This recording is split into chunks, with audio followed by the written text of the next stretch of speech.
Yes?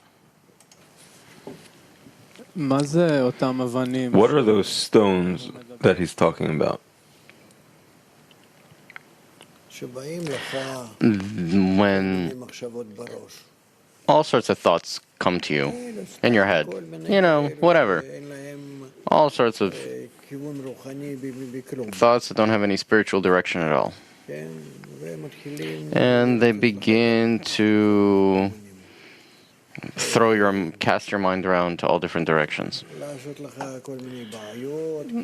to make all sorts of problems for you, sorrows, to depict for you all sorts of confusions and thoughts. There are lots of things like that in our world, a lot of reasons in our world that can catch a person and start turning his mind. And that's in the mind, right? And also in the heart. This is the hardening of the heart, heaviness that comes. Are you prepared to stay in the realization that all of this comes from the Creator, no matter what happens? First of all. That's the first thing. The next thing, are you able to be adhered with the Creator despite all that? Meaning that all of that comes for your own good, in order to strengthen you so that you would not part from Him, that it comes from Him. Also in the mind and the heart, in the sensation, even in an unpleasant sensation, and in thoughts that are in all sorts of forms, that it's difficult for you to connect them to the Creator, that He sends them to you. If you are prepared to be adhered to Him on the face of all these desires and thoughts that He sends to you, that are not connected to spirituality, then it's possible to give you desires and thoughts which are unpleasant. Confusions, fears, trepidations, all sorts of discernments. Like, for example, to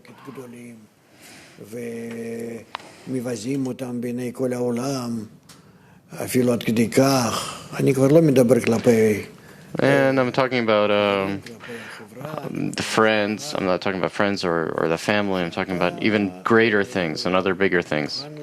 That you are prepared to stand and receive all these things there's none else besides Him. And in all of this, He gives you.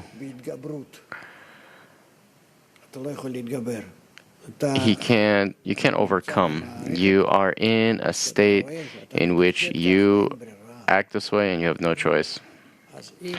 So, if you are in all of these things and in adhesion with the Creator, a relative adhesion, you can say, and you can undergo all these things in unpleasantness and still stay adhered to Him, then the Creator gives you pleasure.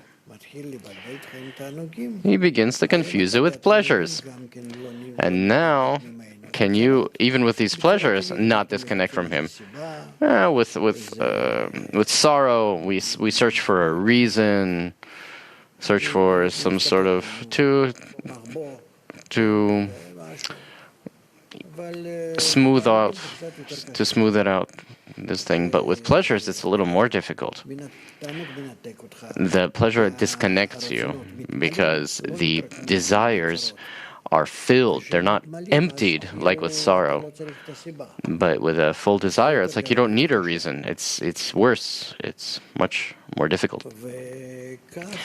And so, this way, you grow in being connected to the Creator above all the discernments which are in the Kelim, until He gives you the ability to be in faith above reason.